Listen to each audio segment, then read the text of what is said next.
বন্ধুরা, welcome back to my channel. আমার ক্ষুদ্র চ্যানেলে সকলকে স্বাগত। যারা নতুন ভিজিটর অবশ্যই চ্যানেলটি সাবস্ক্রাইব করে নিও।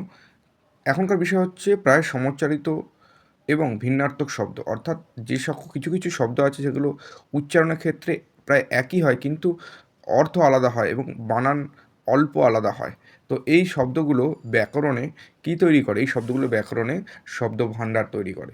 যাই হোক, সমাচ্চারিত শব্দ হলো সেই সকল শব্দ যে শব্দগুলো উচ্চারিত হয় ঠিক সমভাবে, কিন্তু তাদের অর্থ প্রকাশ পায় ঠিক আলাদা।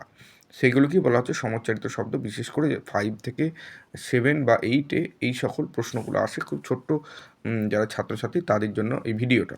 সমাচ্চারিত শব্দের অনেক উদাহরণ আছে, এগুলো নোট করে নিতে পারো। যেমন প্রথম উদাহরণটি দেখো, অন্ন আর অন্য। অ দন্ত নয় দন্ত নয় মানে ভাত, আর দন্ত নয় জফলা অন্ন, সেটা হচ্ছে অপর। অর্থাৎ এখানে উচ্চারণ অন্ন অন্য, কিন্তু বানান দেখো বন্ধুরা দুটো আলাদা, কিন্তু অর্থও আলাদা। একটা হচ্ছে অনিল। অনিল শব্দ দন্ত নয় শৈল, অনিল শব্দের অর্থ হলো বাতাস, এবং অনিল দন্ত নয় দীর্ঘ হইল, অনিল শব্দের অর্থ হলো যা নীল নয়। তাহলে এখানে অনেক সমচারিত শব্দ আছে যেগুলো স্ক্রিনশট মেরে বন্ধুরা তোমরা নোটস করে নিতে পারো। এই পেজে দেখুন বন্ধুরা, অনেক সুন্দর সুন্দর সমচ্চারিত শব্দ।